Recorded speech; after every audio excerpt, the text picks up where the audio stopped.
Hey guys, welcome to the RAMZPAUL show. It is, what is today? Wednesday, February 5th. It's good to be here. We got a lot of stuff to talk about. And thank you. Be sure to like and subscribe on both YouTube. I'm streaming on YouTube. Rumble, like and subscribe there. And on X. And if you haven't followed me on X, I have a lot of fun on X. I post shit post all. Last night with Trump and the Gaza thing, we'll discuss that. I was just trolling and having fun. Some people don't get my sense of humor and they think I'm serious, but I don't care. I just like having fun posting. So follow me there. And I've been having a lot of fun. And you can, if you follow me in these places, that is great. And let's see what else. I'm trying to keep track of everything. Yes, if you want to interact with the show, there's a couple of ways you could do it. A few ways. One way is YouTube has super chats. I appreciate those. Rumble has an equivalent of super chats called rants. So send in a question or a comment. And Power Chat. If you see the link below, that's a Power Chat. And I already got a Power Chat. Got a couple. And I'll get to those. Good thing about a Power Chat, you can use them. You don't have to just do it when the show's live. For example, Super Chats, I think you can only do when the show is live. But Power Chats, anytime. So if you're watching the show, let's say later in the day or night, and a lot of people do. Not everyone watches live. So that's the way you can interact with the show and help support me. I do appreciate it. And there's also Stream Elements is another way. They have a tip feature. No tax on tips. I hope that goes through. So, yeah. And the RAMZPAUL show. I guess I'll discuss the schedule. I do the show Monday through Friday. Monday through Thursday, I do the show at 11 a.m. Central. And I go an hour and a half, whatever in the news. Recently, it's been almost an hour and a half because so much stuff is happening in the news with Trump. It's crazy. The guy's like 78 years old. And as I wrote about today on Substack, it's hard to focus on what he's doing. Like the left, they want to get outraged on his policies, but before they can really discuss their narrative and how they're going to approach it, he's on another outrage. They just can't keep track of the guy. And pretty soon, he's talking about taking Greenland with military force. And then he's on Canada, then Mexico, then Panama, and now Gaza. And then he's, the USAid, the U.S. Agency for International Development, shutting down the Department of Education, then Ukraine, and we want the minerals in Ukraine. It's just it's hard to keep it all straight. It's just going so fast. And that's great. So, whether it's good or bad, his policies, I've never seen a guy this energetic. And he's 78 years old, and everyone's trying to keep up with him.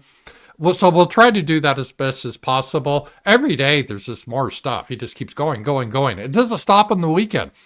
All the other politicians are goofing off, and Trump is busy doing shit.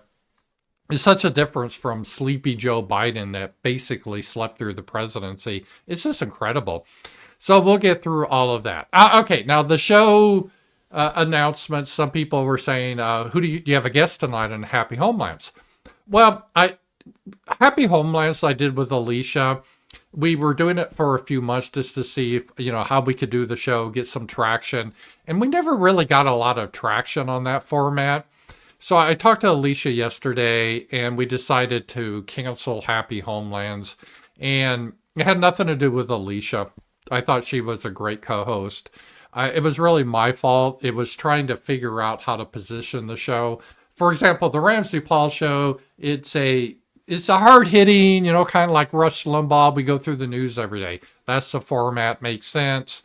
And then I do Night Owls with Sasha, and that's kind of our cultural show. We talk about movies, games, or whatever else. Night Owls, for a lot of people, is their favorite show. And it's a show we do no prep on. We just goof around with. And we do it whenever. Because Sasha's, a working woman. And that sounds bad. I mean, she has a legitimate job. But she works. And she doesn't always have time. But when she's able to do a show, we do a show. I think once she moves in and we get more settled, we'll probably have a standard time for Night Owls. So Night Owls is a lot of fun. We're keeping that. But Happy Homelands has been canceled. That doesn't mean I'm not going to do something in its place eventually. I might do some more interviews in the evening, Wednesday evening. I haven't decided. I really haven't decided. But again, I want to thank Alicia. She did a great job. This has nothing to do with her. She was a great co-host. It just didn't fit in right. Originally, Happy Homelands, if you remember, the original idea for the show, and this was when streaming first got started, really, was to have someone in Europe. And Tina Veek, God rest her soul, she was my co-host, so it sort of made more sense.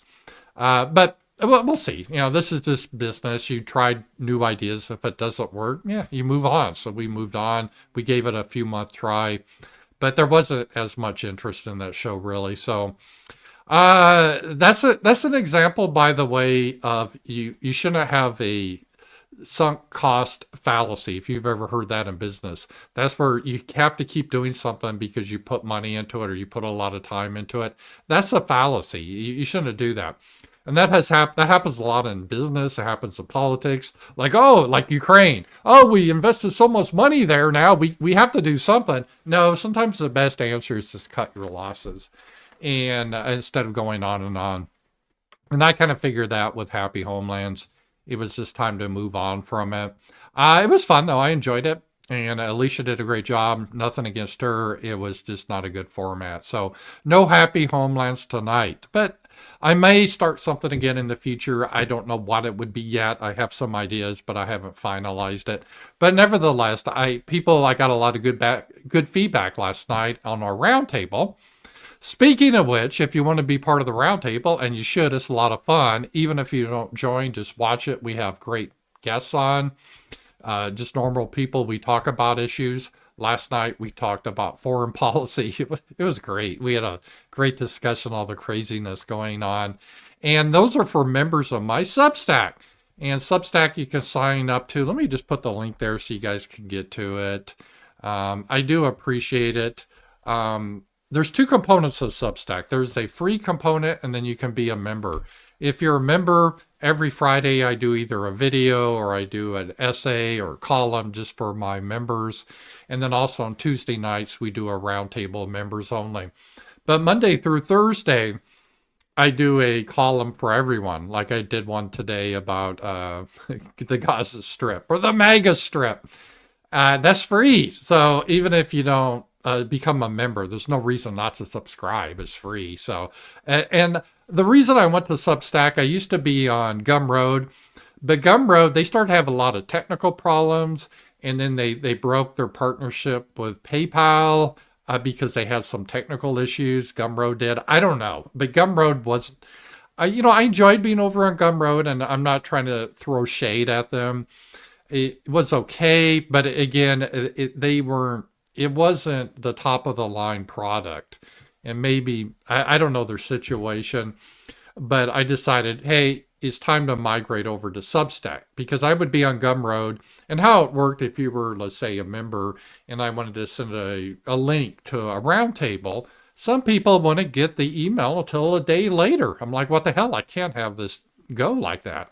So I migrated to Substack. I've consolidated. I used to be on Gumroad and Group App. Group App, I never had that many people, so that was easier to kind of move away from. And I'm moving first to Substack. Now, I'm still going to support Gumroad through the end of this month and put links to the roundtable, but I'm trying to migrate everyone over to Substack. And I don't even know how long the tool Gumroad will exist. It seems to be having some issues. I don't know.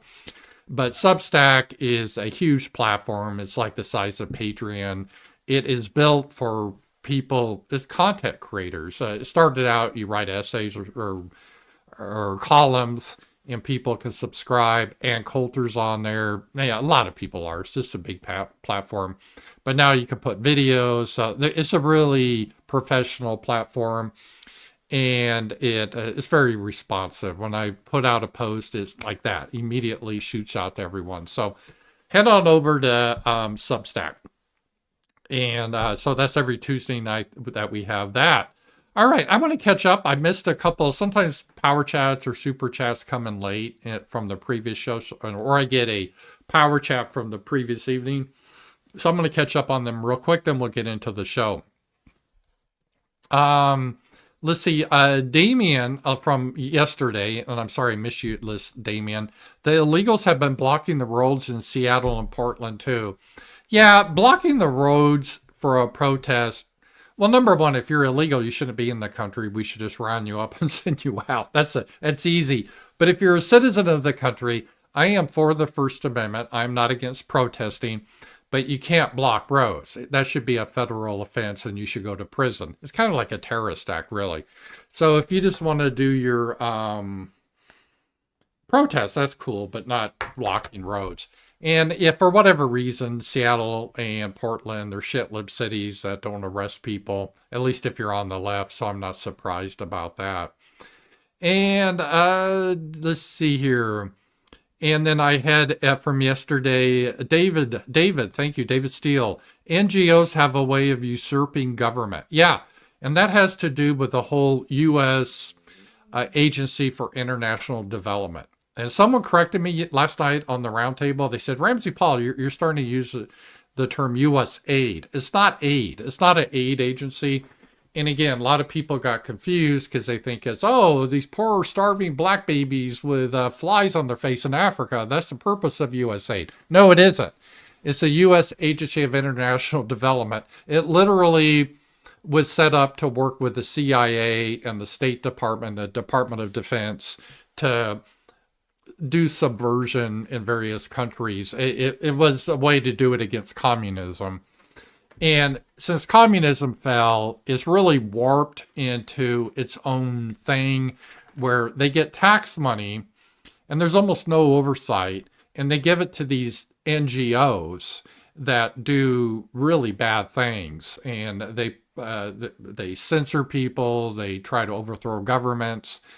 And we're going to start to dig into that. But yeah, that's why they're so freaked out about Elon Musk and his tech bros, those young kids like 20 years old figuring out what these guys were doing.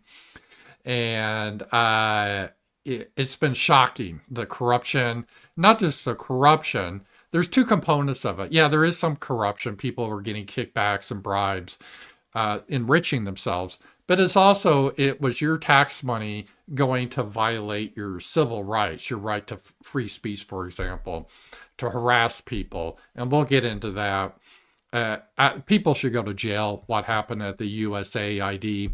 And it's just getting worse and worse as we dig into that. So thank you for that.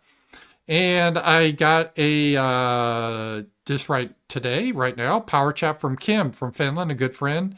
Trump's opinions about Gaza are quite wild. I think he should slow down a bit.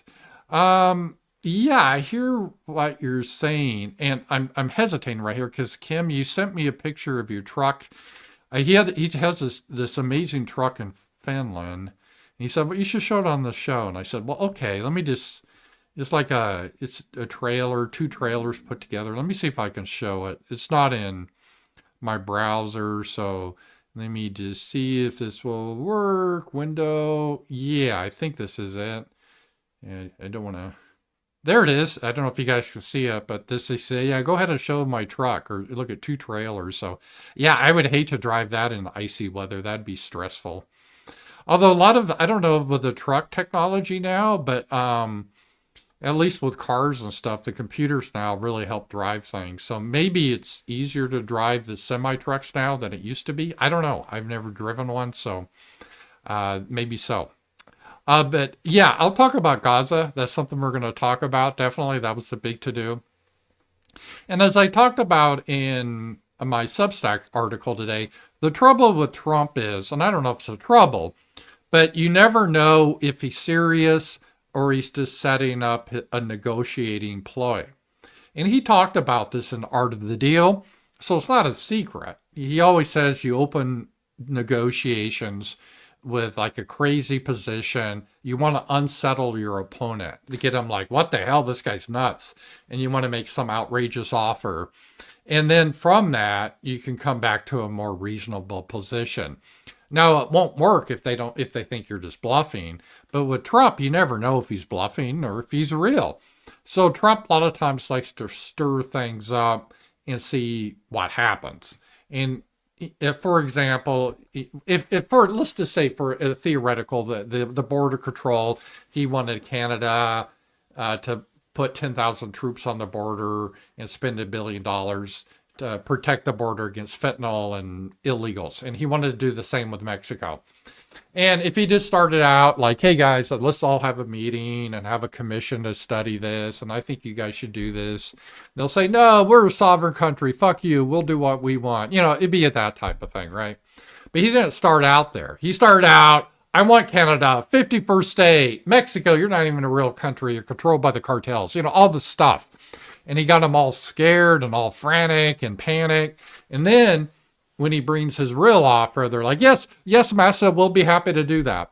So that's part of Trump, of what he does. But you never know. Sometimes he is serious. And I think it's a combination of both. Sometimes there's like the ideal, what he would like, but he's willing to come back from it. Because you remember Trump, if you're not familiar with him, especially if you're overseas, he loves deals and negotiations. This is what he's always lived for. He was raised in the New York City real estate market, you know, all mobbed up and corruption. He knows how to wheel and deal. That's what he loves doing, and making money and getting a good deal. And so he frames everything in that way. He's very different than your standard politician. So we'll get into that, Kim. And Damien sent in a $3 power chat. You're great at trolling. I thought you were serious with some of it. Yeah, I just have a little fun. I did a troll yesterday that, you know, if you think about it, God gave all that land to the Jews, so the Palestinians are trespassing. I didn't mean that seriously, but a lot of people believe that seriously. So, but it got a lot of people mad. But I don't care. It's kind of funny to see people get mad. I figure Twitter and X, I've always used it because you always short messages. It's just fun to have. It's just a social media platform to have some fun on. And that's what I do with it. So it's not like super serious stuff usually. Some people take it super seriously. It's kind of silly. But yeah, so all right, we'll get into it. We'll get into, I guess, there's just so much stuff happening with the USAid, and then with Gaza, Ukraine, and the Democrats going crazy as usual in immigration. And just those are the big things today, I think. I do prep. Ramsey Paul show I actually do prep for. Night Owls, not so much, but this show I do. So we'll get into the big thing about the whole Middle East. He had Netanyahu with him, and they talked about, Palestinians and all that. And here's what came out of it. The U.S. will take over the Gaza Strip. The U.S. will take over the Gaza Strip, and we will do a job with it too. We'll own it. Well, what is this? We'll take over the Gaza Strip. We'll do a job with it. We'll own it. And be responsible for dismantling all of the dangerous unexploded bombs and other weapons on the site, level the site, and get rid of the destroyed buildings. The U.S. will take over the... I'm sorry. Let me just get this right here. We'll bombs and other weapons on the site, level the site, and get rid of the destroyed buildings. So Trump is looking at this as like he would one of his construction sites, let's say in New Jersey, Atlantic City, Las Vegas. All right, we got to clear this out. Got to clear the site out. Let's bulldoze it. Let's lay down new foundations. We're going to build something very beautiful here. It's interesting how he phrases this, and that we own it.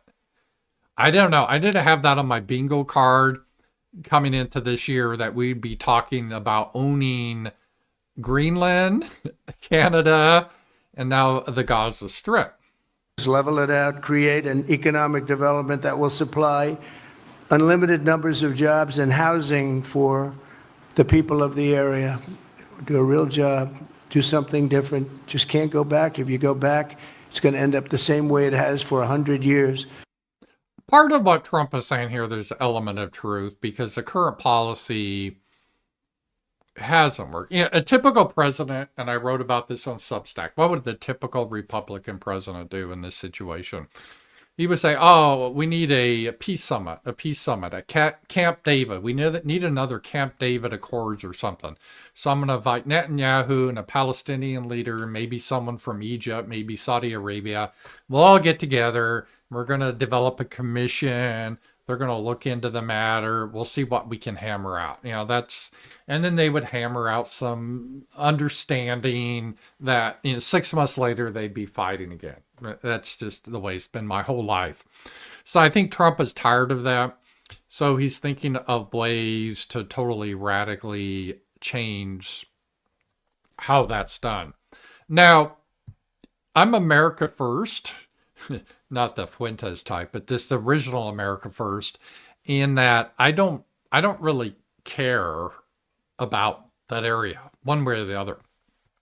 And I don't really care about the Palestinians. They want to give a fuck about us, right? The Palestinians would be happy to Allah Akbar you. They don't give a shit about you. I don't want them over here. I don't feel sorry for them. I just don't care. And I don't care about the Israelis at all. We shouldn't be sending them any money. We shouldn't be sending the Palestinians any money. If they want to fight each other, I don't really care. I mean, that's their business. I consider that whole area screwed up. We just need to stay out of it.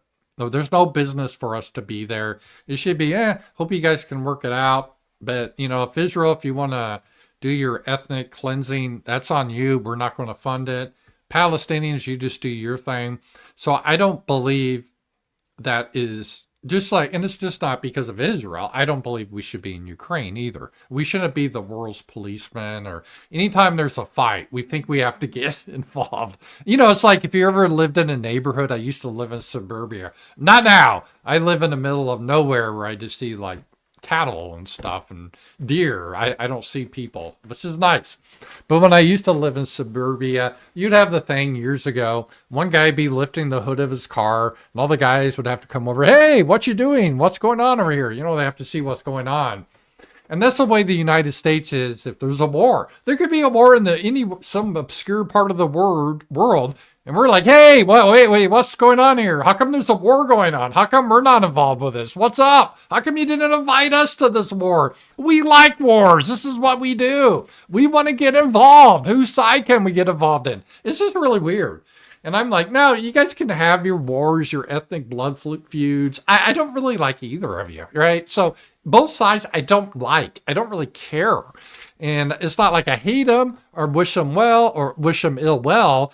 I just don't, so I'm not going to be one of those people, oh, I hate the Israelis, so I'm going to simp for the Palestinians. No, I don't want them. I don't care for them.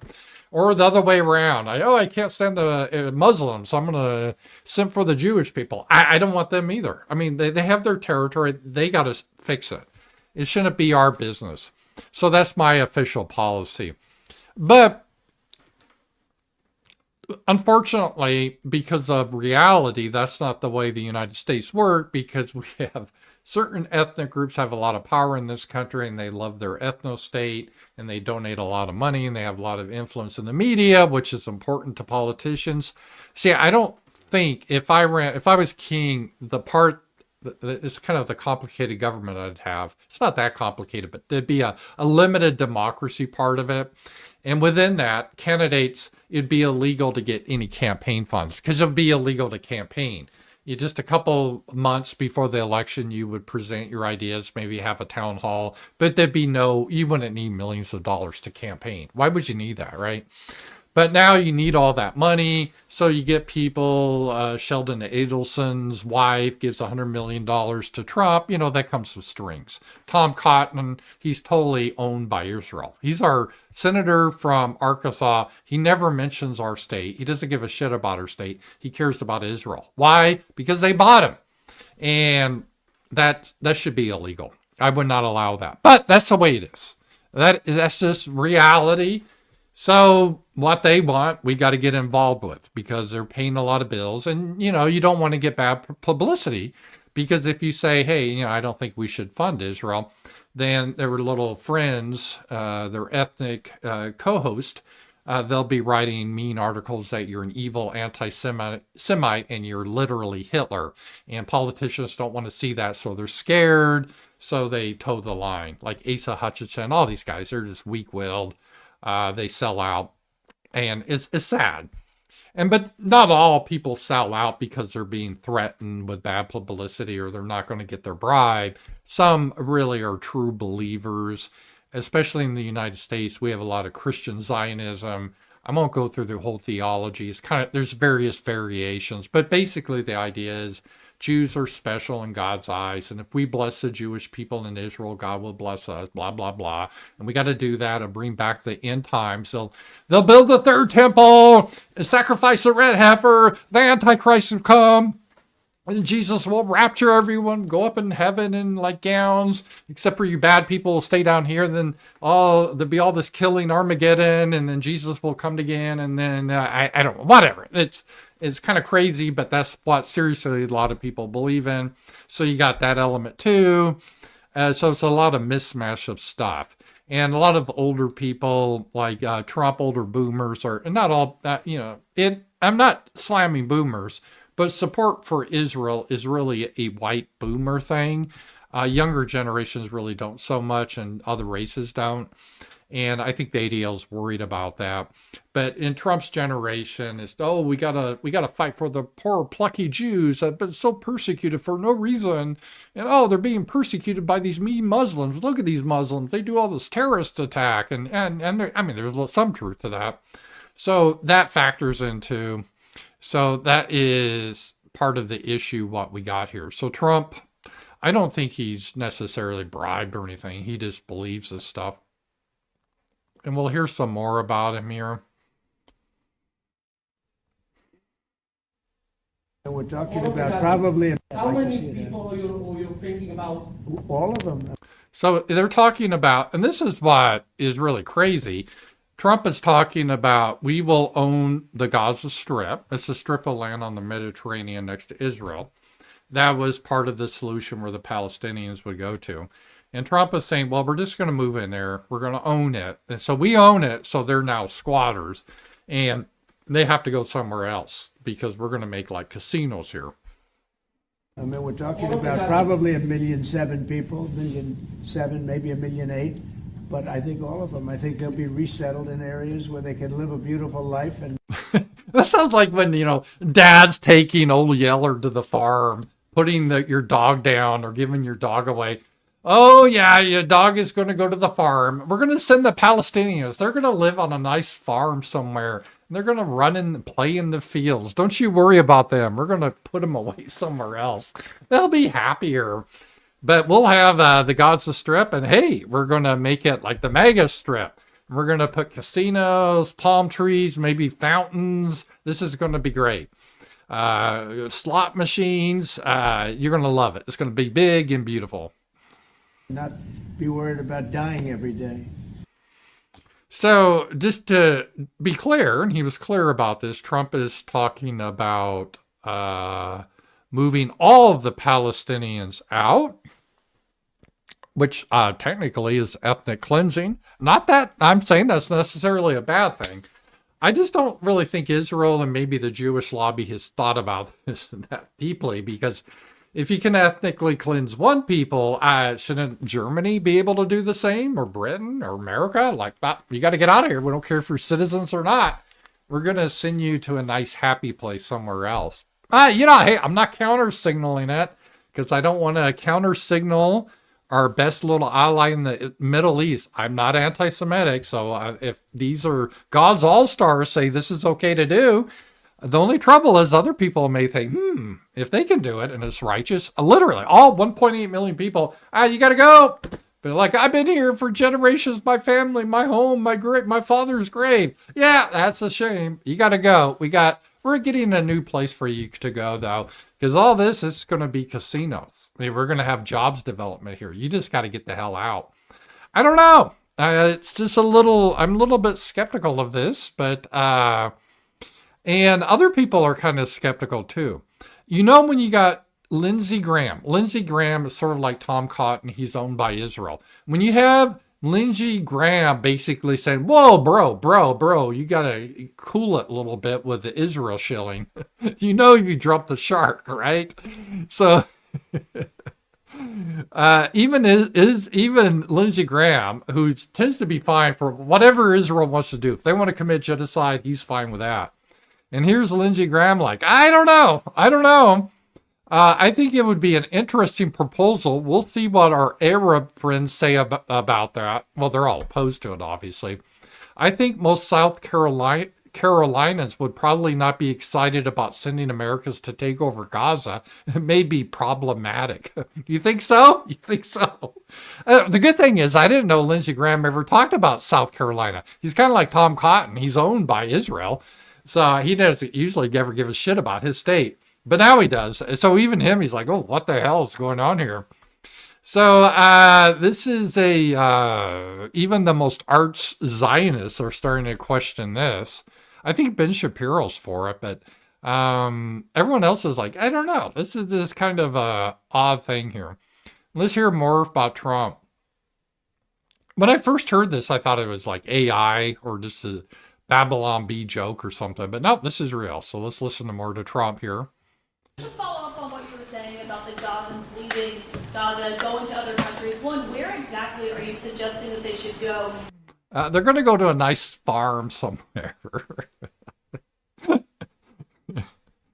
And Trump's like, I don't care where they're going to go. We're going to develop that place. It's our territory now. And two, are you saying they should return after it's rebuilt? And if not, who do you envision living there? I envision the world, people living there, the world's people.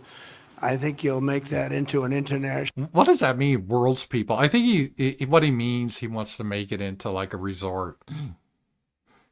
Like Palm Springs or Las Vegas or the French Riviera or something like that. Unbelievable place. I think the potential in the Gaza Strip is unbelievable. It's going to be great. We're going to have scantily clad women with big boobs. I'm telling you, big, beautiful boobs. It's going to be gorgeous. And palm trees, fountains like Vegas, like the Bellagio. They'll be dancing to the music and light shows. Oh, it'll be gorgeous. It'll be gorgeous. So this is Trump's plan. And I think the entire world, representatives from all over the world will be there, and they'll live there. Palestinians also. Yeah, some Palestinians may be invited in. Someone's got to work the jobs there, right? Palestinians will live there. Many people will live there. But they've tried the other, and they've tried it for decades and decades and decades. It's not going to work. It didn't work. It will never work. It's amazing how this is an admission that diversity never works, and because that's what they've tried to do here. And you have to learn from history. History has, just can't let it keep repeating itself. We have an opportunity to do something that could be phenomenal. And I don't want to be cute. I don't want to be a wise guy, but the Riviera of the Middle East, this could be something that could be so bad. This could be so magnificent. But more importantly, so he's talking, and I'm not exaggerating, he's talking in real estate development terms. Like he takes some dilapidated land. It's like, hey, we could get this at a good bargain. It's kind of run down. They haven't been maintaining it well. I don't know what the Palestinians have been doing, but they haven't been working to maintain their stuff. So we're going to go in, put some coats and paint on some stuff, demolish some stuff, and we're going to put new stuff in here. And hey, it's going to get a good return. Maybe we can flip it to the Chinese. Than that is the people that have been absolutely destroyed that live there now can live in peace in a much better situation because they're living in hell.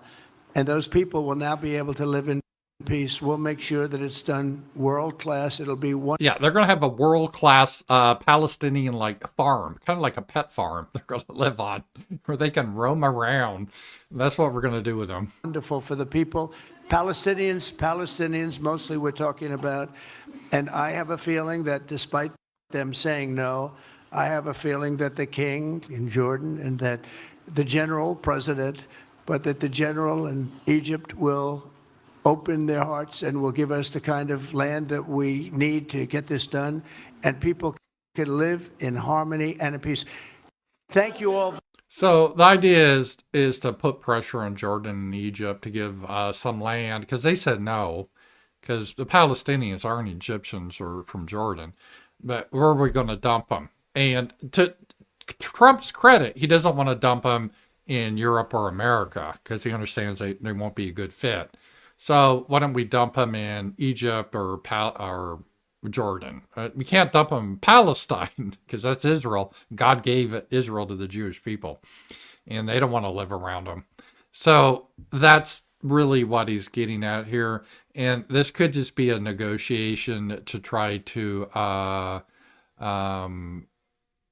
get Jordan and Egypt to accept them. It is kind of crazy. Again, I don't advocate this. I joke about it, but if I was king, I would say Israel's not our concern. Palestinians aren't our concern. I don't really care about them. I wish them best, but they got to just do their own thing. It won't be that simple. Does he plan to send in the military to fight in Gaza, to fight against, and then what happens when some soldiers are killed by snipers, and then they shoot back and they kill some Palestinian kids, and then we get another terror attack in the United States from Muslims because they said they're fighting back against our interference in their homelands. It's just kind of a big mess, in my opinion, that shouldn't be our mess. It shouldn't be our business. But because of historical reasons and control of our institution by certain groups, we have to deal with this. So, yeah, that is the situation there. I don't know. No, it doesn't seem to be going over well. And even Netanyahu, when Trump said, we will own it, he's like, what? I thought you said we're going to get it. Because that's what Israel has this idea. They want greater Israel. They want to expand. They want to kick the Muslims out. They want to do their ethnic cleansing. That was the whole purpose of October 7th. They use that as a pretext to start with their ethnic cleansing. And, they can just slaughter people, civilians, and, they're like, hey, you can't criticize us because we're Jewish. That'd be anti-Semitic. And that works on a certain group of people, but that's not working as much anymore as it used to, especially a lot of younger people. And so we'll have to see. And again, I don't really care about the Palestinians because they would not care about me. But I don't think we should be involved in funding Israel or doing this, because let's face it, it's not like the United States would take over the Gaza Strip. I mean, this is just ridiculous if you think about it, because he says the stuff with the Palestinians. But could you imagine if he said, oh, well, I don't know what we're going to do. We got too many Jews in this country. It's just not working. I'll tell you what, we're going to deport them. We'll find some nice place to put them, a really nice place, but it's just not working. We got to move them out. That's what he's saying with the Palestinians. I mean, if you get down to it. And, okay, if that's the way we want to do it, I'm not saying necessarily I'm going to counter-signal that.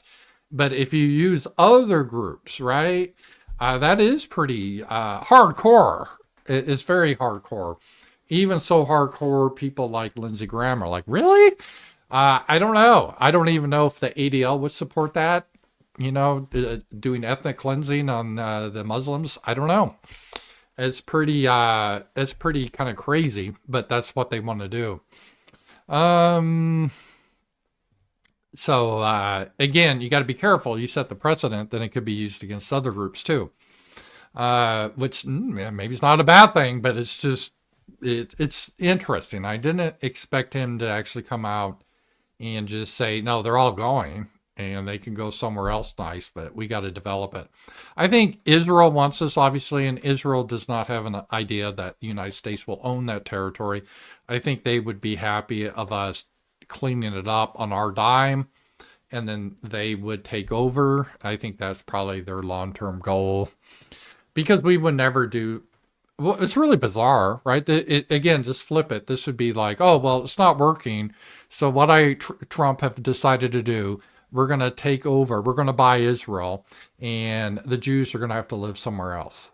And well, where? Well, haven't decided yet, but it's going to be very beautiful. They're going to love it. It's going to be great for them. They'll just love it. They'll be great. And, some can come back, but we're fixing up Israel. We're going to make it into a theme park, and we can't have them all there with their stuff. They got to go elsewhere.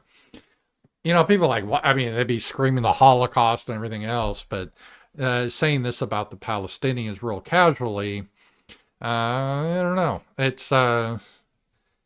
is interesting to say the least. And because not just with Again, I don't care about the Palestinians. It's really setting up a principle that ethnic cleansing is okay. Sometimes you need to remove people from a territory. I mean, maybe that's the solution with, like, I've always worried about Canada. If we took over Canada, it would be permanently a Democrat state. It'd be like California. But maybe I wasn't thinking creative enough. Maybe if we took Canada as the 51st state, the precondition would be like, would give the Canadians 48 hours to move somewhere else. We'll create a special Canadian farm where all the Canadians can go to. Maybe that's the idea of getting Greenland. We'll buy Greenland, and then Greenland's kind of up north and cold like Canada, and then we'll move all the Canadians to Greenland, and then Canada they'll all have to go. All 44 million will have to go, just like the Palestinians. And then we can develop Canada properly. Maybe that's an idea. I don't know. See, he's really thinking outside the box in ways that I didn't even think of. I wouldn't even think of this. So this it raises some interesting possibilities. So we could get Canada, and then we kick the Canadian people out, put them on a nice island or farm, and then we could fix it properly. Then it wouldn't be shitland. That's a possibility. So a lot of things are going on here. Let's see here. I got, Kim, the computers do nothing useful regard driving trucks. This is a shitty job during the winter. Take my word for it. I bet it is. It'd be terrifying driving a truck that big. I didn't know. I know like cars can almost be self-driving. How far are we from trucks driving themselves? I don't have the answer to that question, but I would assume it wouldn't be too far off. I don't know. Do you guys know? Do they have self-driving trucks now? I know they have self-driving cars. So maybe self-driving trucks are next. So that could be. All right. Let me see here. Ruben, I got a super chat. Thank you. This is about tobacco. What are your thoughts about tobacco? What kind of tobacco? I think chewing tobacco is a disgusting practice. When I was in high school, the cowboy kids would chew tobacco and they'd always spit it in the drinking fountain. I thought that's kind of gross. Smoking tobacco, cigarettes, I am one of the rare people. I am a non-smoker. I've never smoked cigarettes. I've had the occasional cigarette like probably everyone has, but I never smoke regularly. It's something that's not an appeal to me. But I think it's kind of cool looking. And I know that's horrible to say, but I think like a girl smoking, I think it's a nice look. I like it. And I know everyone gets mad. Oh, they stink, blah, blah, blah. I know, I like it. I don't know. So I'm kind of a pro smoker, even though I don't smoke, if that makes sense. But that's not a popular position, but that's what it is. So I'm not against smoking. If you want to do it, I know some countries like New Zealand are trying to make it illegal. It's crazy. So they're legalizing marijuana, but making smoking tobacco illegal. I think that's crazy. So again, it's not for me. This is number one, it costs too much. I think it's an expensive vice to have with all the taxes on it. And it's something I would not do. I just don't have an interest in it. But I don't personally find it objectionable or something like that. So people used to always smoke back in the day. So that's my thought about tobacco. I kind of support it, but I don't use it, and I don't plan to use it. And it's probably bad for you. Although it is a trade-off. I talked to my family physician a couple of years ago about this, and he agreed. We got people off tobacco, and that's, I guess, helps reduce lung cancer. Doesn't totally prevent it, though, by the way, but it does reduce it. And then a lot of people just got fat then. So instead of smoking a cigarette, they'd put a Twinkie in their mouth. And being fat also hurts you health-wise too. So it's kind of a trade-off. Of course, the best thing is not be fat and not smoke. But a lot of people, when they quit smoking, they just eat a lot more. And so that's not good too. So, and at least with smoking, people look better, right? So I guess that's the thing. I'd rather have smokers that are better looking, like women that are thin and smoke, I'd rather see than fat women that don't smoke. Just from a selfish point of view, because it's nice to see pretty women. So I'd rather have them smoke and be pretty than to eat and not be pretty. So that's kind of my thing on smoking. All right. So that was sort of the big news about Gaza. And I don't know, is Trump serious or is he doing his old negotiating thing. Who knows? He kind of can do a lot of this kind of crazy stuff too. Let's see here. Did this get deleted? No, this was all right. The big thing now that's happened too domestically is the USAID, which is the United States Agency for International Development. I wrote a Substack article about it. It's been in the news. This is an agency most normal people never heard of. Most normal people have heard the CIA, for example. That's pretty common. And the State Department, a lot of people know. But really, the CIA is overrated because the CIA had got such bad publicity in the 60s and 70s that a lot of the dirty work is not really done by the CIA anymore. It still exists, but mostly the CIA. It's not James Bond stuff. They just do like satellites and get information that way. But the real dirty work, like doing subversion and all that shit, is now outsourced. And the people that provide the treasury funds, meaning your tax dollars for this, is this organization called USAID. And most people haven't understood this until recently, how this is kind of the center of funding all these dark projects that most people don't know of. And again, it's a quasi-independent organization that gives money to almost all just left-wing groups, pushing LGBTQ, pushing censorship, trying to overthrow people we don't like, the whole gamut. And it's starting to make a lot of sense because a lot of organizations that do a lot of really shitty things, like, hey, I know, let's relocate about a bunch of Haitians to Minnesota. It's like, who wants that? I mean, how do they get their money?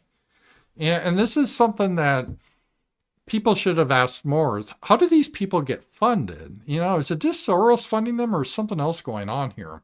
It's not like they have a GoFundMe, right? There's no GoFundMe. I can't imagine people, they're not selling cookies like the Girl Scouts. Like, hey, buy the cookies so we can send Haitians to your hometown to eat your cats. I don't think that's popular. So they're getting money somehow, but no one really dug into it. And it was always kind of murky. And now we're seeing where the money has come from. It has come from you, dear viewer. Yes, your taxes, assuming you pay taxes, which like almost half the country doesn't, but assuming you pay taxes like I do, Sasha does, and I'm sure you guys do, you are funding this. That's where they get the money. And did we vote on this? Oh, no, dear viewer. We didn't vote on this. Does our congressmen, do they know about this, or senators? Did they have any control? Oh, no. This agency just does their own thing. And so this came to a highlight because of Doge with Elon Musk, and he was trying to cut government spending and everything. And they're looking at the books and where's all this money going? They're just doing basic audit stuff, running a business. I mean, it's hard with the government because it's so corrupt, tons of money. It's like, this isn't making sense. Then they're like, well, wait a minute. What's this agency, USAID? What the hell are they doing? We didn't expect to see this. And what are they doing? And so Musk is like, okay, we need to go in there. President Trump, he's the president. He said, we're going to go in there, see what you're spending your money on. It's not even your money. It's the taxpayers' money, right? It's our money. So we're going to take a look at seeing and what you're spending the money on. They're like, no, you can't do that. That's a terrorist attack against us. You don't have a right to see where we're spending this money. Oh, no, go away. Oh, insurrection. Oh, you're a dictator. It's just crazy. It's like, no, we're paying for it. What the hell? We have a right to see, right? There should be transparency. When you have a corporation, you have to have your books. You have to show it to the government and everything. And most organizations, I think you got to have transparency, the income coming in, funds going out, the expenses. But not USAID, USAID. No one can look how we're spending the money. That no one, not the president, not Congress, no one. This is our thing. And it's like, wait a minute. And so he got some young guys because they refused to give Elon access. So he got some young, smart, white. This one guy's from Nebraska. He's real brilliant, like 20 years old. He goes, I can hack in there and see what's going on. So he did. And they got access. And it's like, holy crap. Holy crap. The stuff they were spending money on is just blow your mind. The fraud, and not a lot of it's fraud, and some of it could be kickbacks, but some of it is just, it's just nuts. And they're still trying to figure out all this. It's just amazing. And so that is what has happened. This is a background. But one of the things that was interesting, let me bring this up here. I just brought that up. Hang on here. Sometimes these links don't work. Oh, let's do this again. All right. All right. This link comes and goes. It's weird. Let me just show you this though. One of the things they have found out that your tax dollars have been funding supposedly independent media, but this media is not independent. Like this left-wing media, they're being funded by your tax dollars. And this is what happened is Political, and this is a story of them. They helped to push the Hunter Biden hoax story. Remember, the Hunter Biden laptop is real, but back in the day here, Political was running the propaganda that it was fake. It was Russian, they called it Russian disinfo, right? But it wasn't disinformation. Political was lying. And so Political is a left-wing organization. And immediately when Trump said, we're stopping spending to USAID until we figure out what the hell's going on, right? So actually USAID is now being incorporated into the Department of State under Rubio, where it should have been in the first place, right? So foreign relations, it should be the Department of State. Again, the history behind this, in the early 60s, 61, they decided to create USAID to kind of coordinate between the CIA, the Department of Defense, and the State Department. And it's a long history, but it kind of went rogue. So this organization over 60 years has gone rogue, and they just do what they want. And so now they're trying to rein it back in. And what is interesting is a lot of these, here we go. I'll show you this right here. One of the revelations, and there's many of these revelations, but Politico, which was a left-wing, supposedly independent, oh, that's not it. Let me see it here. Let me bring this up. Yeah, here we go. It's now been confirmed that a lot of these organizations like Politico, they ceased to make payroll because the funding, Trump cut funding, the money laundering through USAID. And immediately Politico told their staff, we can't pay your salaries. And it's like, well, wait a minute, is that a coincidence or what's happening here? And it turns out Politico was being funded secretly by your tax dollars.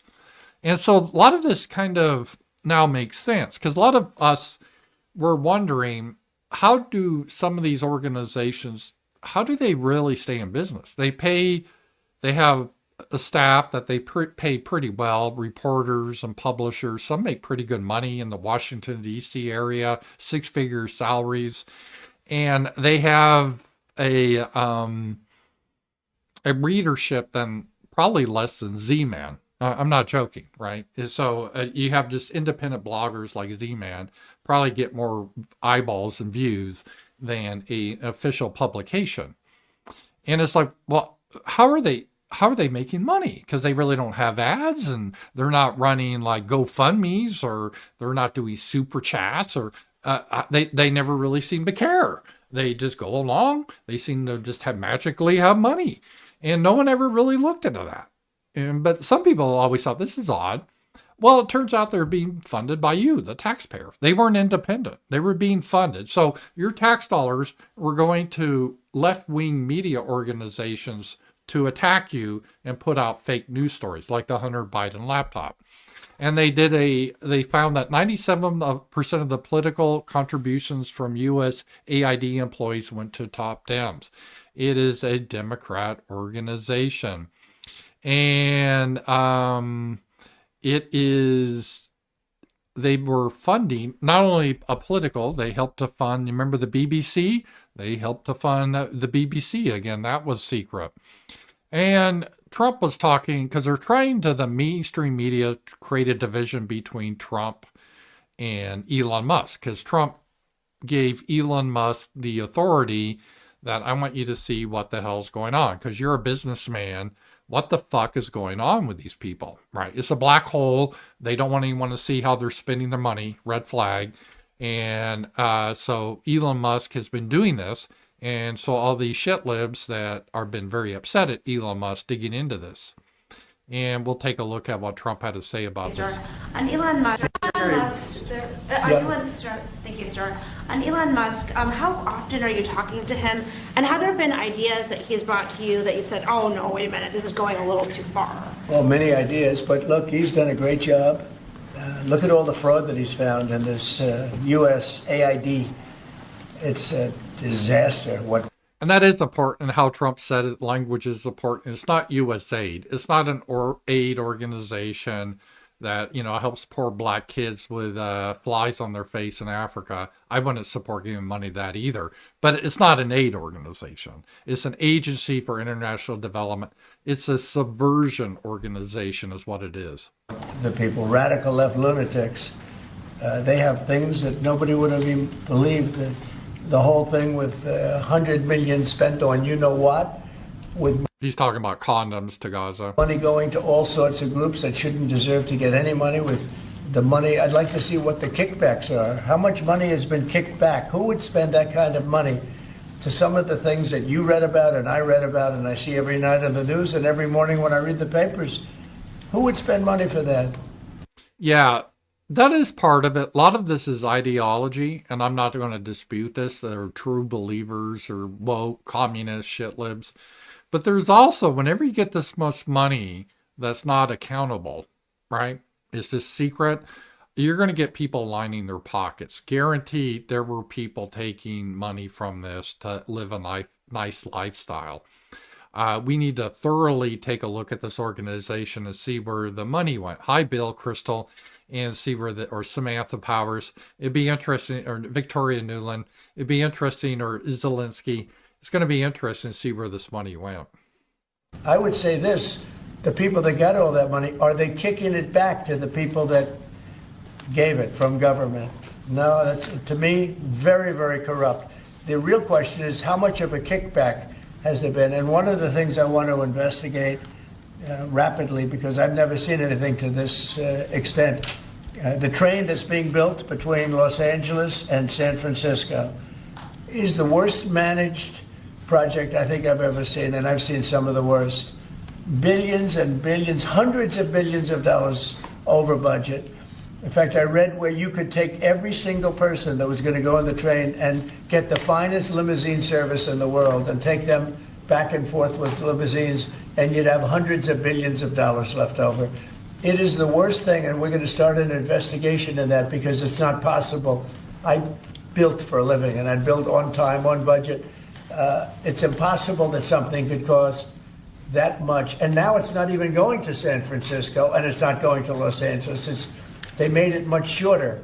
So now it's at little places way away from San Francisco and way away from Los Angeles. No, we're going to start a big investigation on that. Yeah, because part of this is, was there fraud involved with this building? They were supposed to build a high-speed train from LA to San Francisco. It's not a bad idea. And if you're an advanced country like China or Japan, you do that. Super high-speed train, that'd be pretty cool. Just think about it, help connect everyone, tourists, it'd be great. You could be in San Francisco, take the high-speed train down and go to Disneyland or Universal Studios or whatever, and then head back up to San Francisco for the night, assuming San Francisco wasn't overrun with drug addicts. But if you cleaned up the cities, it could be kind of nice. So I'm not against this, but it, like Trump said, it never got anywhere. They spent billions of dollars, and it's like, well, why are they spending billions of dollars when there's no progress? Is it just because of incompetence? Well, it's partly. I'm sure they were heavily DEI, so yet a lot of people didn't know what the hell they're doing, and that was part of it. But Trump's implying was there more fraud involved here. which probably is happening too. Because I've never seen anything like it. Nobody has ever seen anything like it. The worst overruns that there have ever been in the history of our country. And it wasn't even necessary. I would have said, you don't buy it. You take an airplane. It costs you $2. It costs you nothing. You take an airplane. But this got started, and if you have to, you drive. You can drive. Are there other They have hundreds of billions of dollars of cost overruns, and it's not even the same project. It's much shorter. It's way outside of San Francisco and way outside of Los Angeles. So we're going to be looking into Who's it. going to investigate that? Is that DOJ who's going to investigate the train? No, I'm doing that myself. No. So that's just part of it. So they're uncovering a lot of corruption and incompetence, and the train thing, that's just your typical government incompetence. And I'm not too surprised, except this one is really bad. But the USAID, that's where a lot of these leftists were doing like a money laundering operation. And we're getting more and more insight into that. Now, right now, USAID is shutting down. And unfortunately, not everyone's being fired or sent to Guantanamo Bay. Most of them should be sent to Guantanamo Bay. A lot of them are going to continue to have their jobs. There's just going to be under the State Department so that the president and the government can see what the hell they're spending their money on. Like, do we really want to spend, $100,000 to promote lesbian midget theater in Brazil? Is this what we need to spend our money on? Really? Is this what we need? And they were spending money on stuff like that. So that is the situation here. And another reason to get rid of USAID, and Ilhan made a very persuasive argument why we should get rid of it. Ilhan Omar, USAID is the reason I'm here and not in Somalia. And literally everyone. Yeah, that's why we need to get rid of it. So that's the reason why she doesn't really belong in America, or most of her people do not belong here. They've helped destroy Minnesota. It was because of USAID. Like, how in the hell did these Somalians, right, end up in Minnesota? It's because of organizations like this. No one voted on this. No one wanted this. I mean, at least the people didn't want it. But this is how it happened. And this is why we need to disband these organizations, because they give money to NGOs like Soros to actually do that. And they've done a lot of other things here too with that money. One of the things that was interesting, so political, they ran out of money immediately when the funds were cut. And also what was interesting is a lot of people that used to be on Twitter or X that were like rah, rah, Ukraine, and I won't say some names, but they were pretty high profile. They were constantly pumping out propaganda. Kiev ghost, the ghost of Kiev, all sorts of propaganda. And they've gone silent. Once the funding has cut, they've gone silent. So a lot of these people that you saw that you just thought, oh, we're just ordinary concerned citizens. No, they were being paid by your tax dollars to run propaganda against you. It's just amazing. But that seems to be the situation. And we have the situation that Ukrainians that doxed, harassed, and framed our team. This is DD Geopolitics. They were funded through USAID. U.S. tax dollars were used to target DD Geopolitics and other American citizens. So American citizens that were skeptical about the war in Ukraine, I'm one of those people. There's a lot of us. It's like, why are we spending money here? What's really going on? Why are we fighting supposedly for democracy when Zelensky canceled elections? That doesn't sound very democratic to me. They're supposed to be fighting for freedom. Why is Zelensky banning some Christian denominations? Why did Zelensky arrest Coach Red Pill, Gonzalo Lira, just for his point of view, an American, and murder him? Why are we supporting these people? Well, those people that had those views, they were attacked. They were doxxed. And they were doxxed. These people that did the doxing were funded, yes, by you, dear viewer. Your tax dollars were going to fund these basic terrorists. And so this is a whole thing that was done. I'm not going to read this all, but they were funding these groups. And this is what has happened. Again, it gets very, very dirty, the stuff that they were doing with this agency. And this was part of it. So you can understand why they're really upset, because without their funding, a lot of these people disappeared. It's interesting because it's free to post on X. Why aren't they still posting? If they really truly believe in the cause, why do they need to be paid to post? But you take away the money, they just disappear. Isn't that funny? Isn't that funny? So that is what's going on there. Let's see here. We'll just do some others. Again, Trump is doing so much that it's hard to keep track of it all. And so he's bringing USAid. It's been disbanded basically and brought into the State Department. So it's under Rubio, so we can figure out what the heck they're spending money on.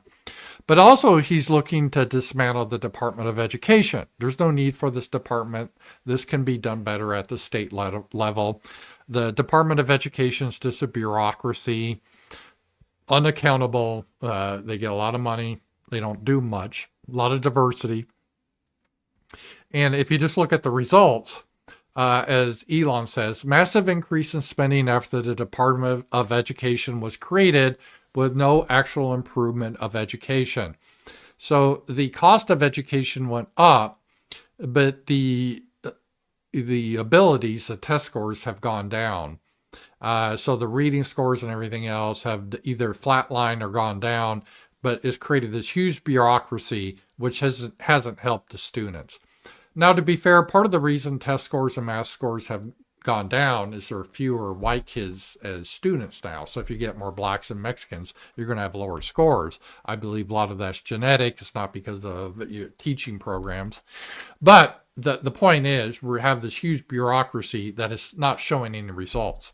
And government agencies, they don't have to show results. It's not like the private sector. It's like they get mad when you expect for them to do their job or show results, right? They just think they have a right to your money. They think they have a right to your money. And if they don't produce anything, well, too bad. So the Department of Education, Trump is looking to shut down. I think that would be great. That'll save a lot of money there. And it actually will help. It will definitely help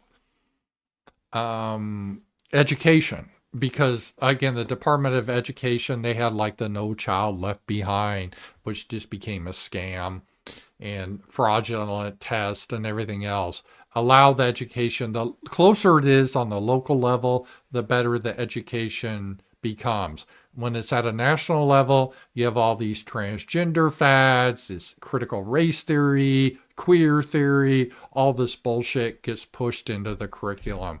So this is definitely a good thing to get rid of this. So excellent, excellent, excellent.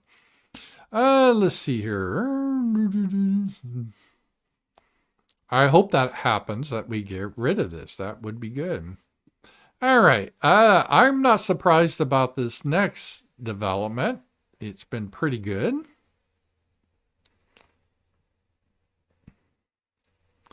This is a new Department of Defense Secretary, Pete Hegseth's. Breaking in December 2024, the U.S. Army had its best recruiting number in 12 years. Yeah, because Trump was inaugurated. I'm not surprised. And then in January, it had its best recruiting number in 15 years. Bottom line, American youth want to serve under the bold and strong America First leadership of Donald Trump. They do. I remember previously under Biden administration, the recruitment philosophy was to target lesbian girls that had two mommies. They put commercials together. I don't shit you. They did that. Then, like, I attended pride parades with my lesbian mothers, and now I want to go in the army to fight for equity and all that. And normal white guys, they don't want to do that. They don't want to fight for... There's a couple of reasons that put you off.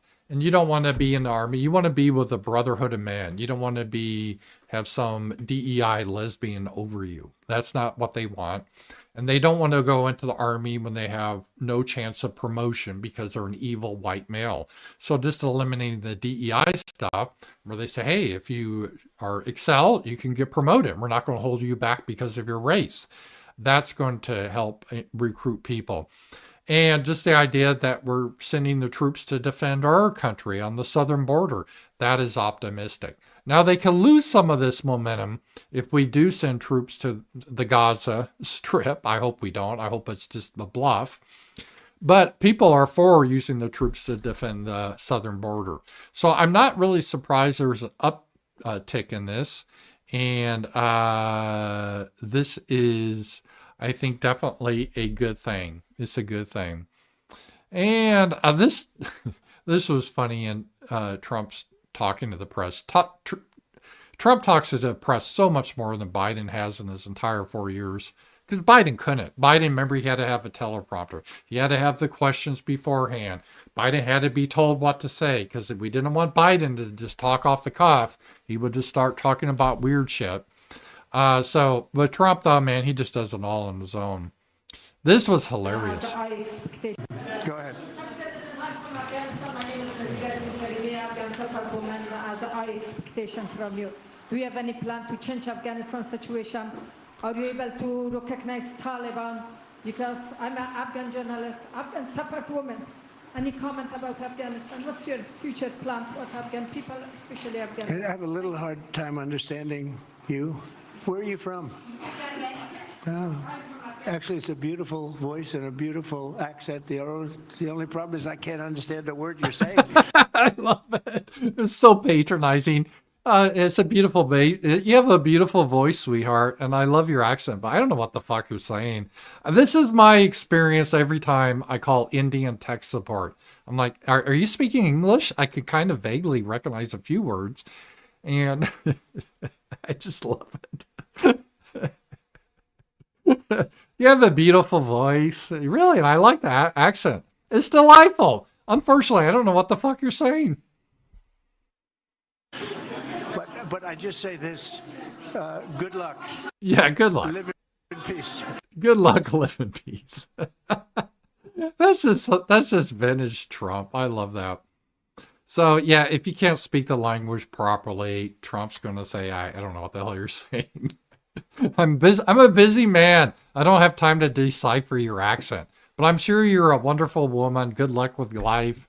And the Taliban in Afghanistan. We don't give a fuck about the Afghanistan Taliban. And you're a journalist, whatever. So I think that was hilarious. So more of that, please. More of that. All right, let's get some more. Boy, it's hard to get through. You know, I have to do a show every day because Trump keeps me busy. It's not like there's never a dead news day with Trump. There's always some stuff happening. Here we go. El Salvador has offered to accept the United States deported from America regardless of their citizenship, as well as convicted violent criminals currently held in American prisons. This is good news. So what this had to do with, and I brought this up, is this idea, well, all illegals are illegal. They're all criminals because they broke our law. So they all need to go back. But they're not all violent criminals. Some are violent criminals. Like we had those Venezuelans, remember in Aurora, Colorado, with their AK-47s threatening people. Hey, you got to pay us, gringo. That's a different category. They shouldn't just get a free ticket back to Venezuela. No, sir.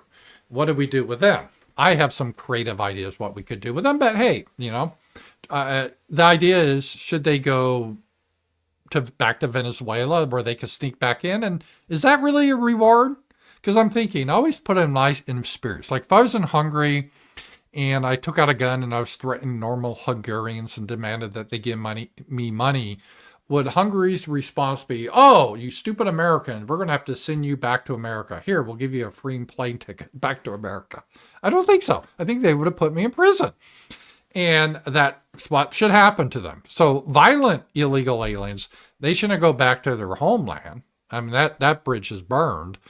They should either be executed or sent to prison. But the problem is, why should we be on the hook as taxpayers to pay for their food and board? This can be expensive.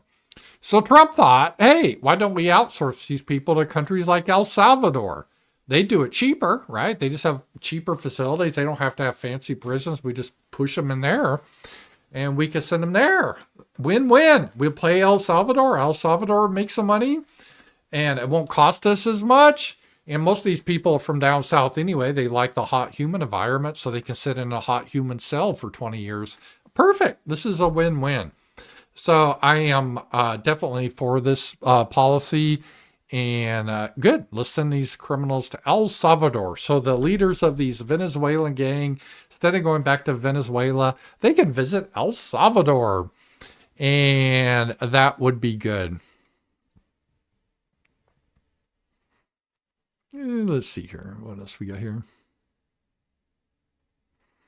And a lot of the leftists are upset about it. It's funny when leftists point something, they post something, then they post and shriek. You're supposed to say, oh, this is just so horrible. I can't believe Trump said this. And everyone's like, yeah, that sounds like a good idea. Here's one of this. This guy's a leftist. He's all upset. Old ladies in the back, but we could make deals where we'd get these animals out of our country. And this leftist is upset because he called them animals. But they are. I mean, if you're preying on people, pushing people in front of subways, bashing their heads in, fuck you. You need to get out of the country. I mean, it's just bizarre. Okay, you're illegal. You think if you're illegal, like shit, I'm just happy to be out of my shithole around my people. I'm going to lay low and try to, I don't want to draw attention. Not these people. No, we're here. I'm here illegally, getting free welfare from you guys. And how am I going to thank you? I know, I'll push you in front of the subway. That's what I'll do, or I'll start robbing you. Yeah, no. And if you take the shooters, the people that hit old ladies in the back of the head with a baseball bat when they're not looking and walk down the street, the people that you see it, the people that take out a gun and shoot you for no reason at all, if we could get these animals out of our country and put them in a different country under the supervision of somebody that made a relatively small fee to maintain these people, because you know what? These are criminals. You call them hardened criminals. They've been in jail 40 times. There's one 42 times. Well, I've mentioned this, and this is a true thing. This is for all races. Of all races, most people don't commit crimes. They really don't. But of the people that do commit crimes, they do it over and over and over and over and over. There's a really small percentage, as they're called here, hardened criminals, but they're just always going to commit a crime. You're not going to rehabilitate them. The minute they get out of prison, within a week, they're robbing, raping, killing again. I think eventually we should just execute these people. We have no business tolerating them. But I agree with Trump. We have no reason to keep these people here. And every time the person gets out, it's a he. Every time he gets out, he commits another crime within 24 hours. And it's a heinous crime. It's a rough crime. We don't want these people in our country either. We don't want them in our country. No, I agree with that. We don't need these people in our country. And most people aren't going to boo-hoo that these criminals are going to be kicked out. I don't want them in the country. Who wants to live around people like that? You don't want to live around people like that. I don't. And so this idea, oh, this is so sad. Well, and like he said, it's not like, okay, you just do it once or twice. Let's do it 40 times. Why are we putting up with this bullshit? We got to eliminate this. And I think that's going to be a key thing. So I support Trump sending these people out. Good news on that. All right, here we go. Getting these criminals out of our country would be a good thing. And the fraud that goes on, I follow this lady, Philosophy Cat, and she's right. This is the type of fraud we've dealt with a lot of the Somali immigrants. It's fascinating. Back when Somalians first started arriving in Minnesota, there was a program to get a free car seat for your baby. Right? So this is a do-gooder women. Oh, these Somali women, they have all these babies. Oh, we got to protect their babies. They can't afford a car seat, so we got to give them a car seat for free. They would go collect their free car seats and then turn around and sell them on cash for eBay. My friend worked at the office where they gave out free car seats, and some of them would come multiple times over and over asking for a free car seat. And you had to just hand it to them, no questions asked. Otherwise, that'd be racist. You don't want to be racist. So, so what would happen? They had this whole scam going on. So out of our virtue of our heart, oh, we feel so sorry for these poor Somali babies. We'll give you a free car seat. And they're like, yeah, free? Okay. So they take it, sell on an eBay. Then they come the next day, hey, I want another car seat. And didn't you just get one? Yeah, you can't ask that. That's racist. That'd be racist. Okay, here's another free one. Fine. And they go sell that one. They come back the next day. This is what our tax dollars were funding. This sort of scams. I'm tired of these people. They're not compatible with our country. They can scam each other in there. And the good news is that I think we need to tell with all our friends, especially Mexican friends, this is really good news, is breaking. President Sheinbaum, that's a weird Mexican name, tells the Mexicans living in the U.S. that if they want to return to Mexico, they will be received with open arms. So, good news, guys. You can flee this toxic white supremacy and go back and live with your people. You'll be greeted with open arms. So, yeah, we need to get the message out. Message out. Go back. Don't wait to get deported. If you get deported, you can't get your shit and bring it over. So pack up your shit now. Go back to be with your people. You can flee white supremacy and toxic masculinity. And you could go live down in warm Mexico. And we need to encourage this. So help encourage people that we want to do what's best for these people. And I think what's best for these people is to go on. All right, this was kind of funny. I don't know. This is, let me just see. I'll be wrapping up here soon. Thank you guys all for being a part of this today. And again, no happy Homelands tonight if you came in late. I told Alicia yesterday that I'm canceling Happy Homelands. We never got really a lot of traction on that show. Alicia was a great co-host. It wasn't her fault. It was my fault. I didn't have the format of the show right. So I'm going back Monday through Friday. I do the RAMZPAUL show, but Monday through Thursday at 11 a.m. So tomorrow will be 11 a.m. the show, but Friday we do the 8 p.m. show. Some people like to watch shows Friday night.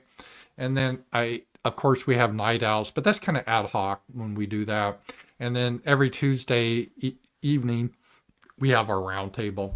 I might do something on Wednesday nights, interviews and stuff. I haven't decided yet, but the Happy Homeland show, no fault of Alicia, it just wasn't working. So move on. So no show tonight.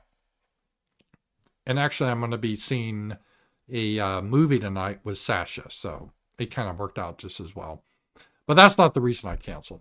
I got a rant from Rouse. Hey, Rouse, great to see you. Rouse, he's in our roundtable. Rams in Clown World, does Jasmine Crockett say it's the opposite of truth? All right, we'll take a look at this here. Let's see here.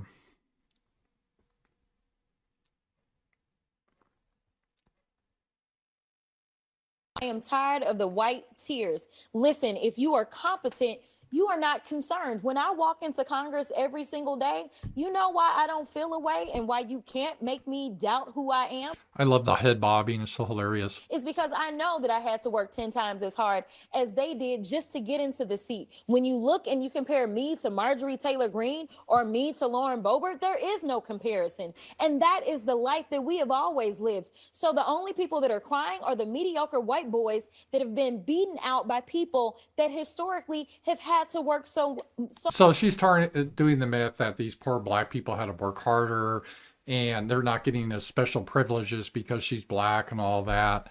Yeah, she's just it's just crazy. It's just crazy.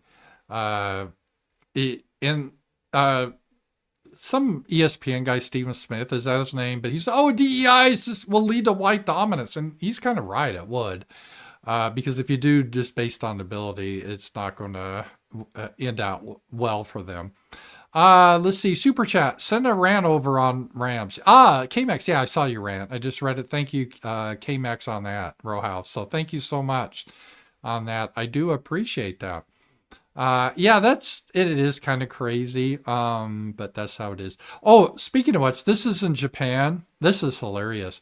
It's a Japanese newspaper. They published this comic to their people trying to explain the difference in the U.S., in the political divide in the U.S. This cracks me up.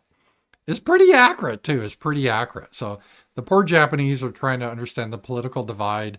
And let's see, let me open this in a new tab here. I don't know if you can see this. Here it is. So then you have the blue state, the red state. They're kind of like this evil. And the red people state are dressed nicer. The blue state, some black basketball guy and a rapper with his pants hanging. In the red state, you had baseball and country music. Fried chicken, though, I think they should have put over with the black guy and the basketball player. And they have Starbucks, and over here you have a nice home. You have a pickup truck versus like a little Toyota or something. You have the homosexual flag. In the red state, you have a church. You have CNN versus Fox. This is hilarious. This is hilarious. But some truth to that. Some truth to that. All right. It's been a fun show. We'll just end with I always try to end with a dog video. So let's do, I got a funny one today I saw.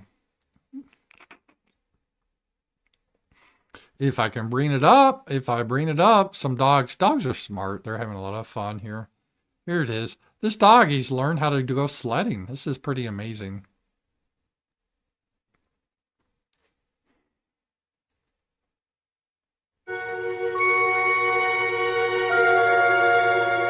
So the dog's bringing the sled up.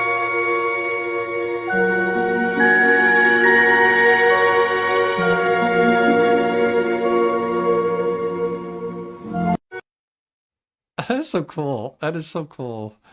Dog's having a lot of fun. Brought the sled up and went right down to it.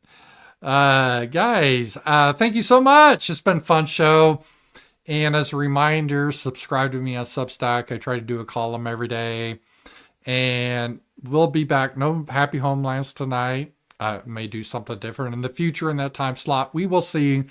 But for now, nothing tonight. But tomorrow, back tomorrow at 11 a.m. Tomorrow's Thursday, right? Yeah. Well, probably a lot of stuff will happen today. We'll go over that.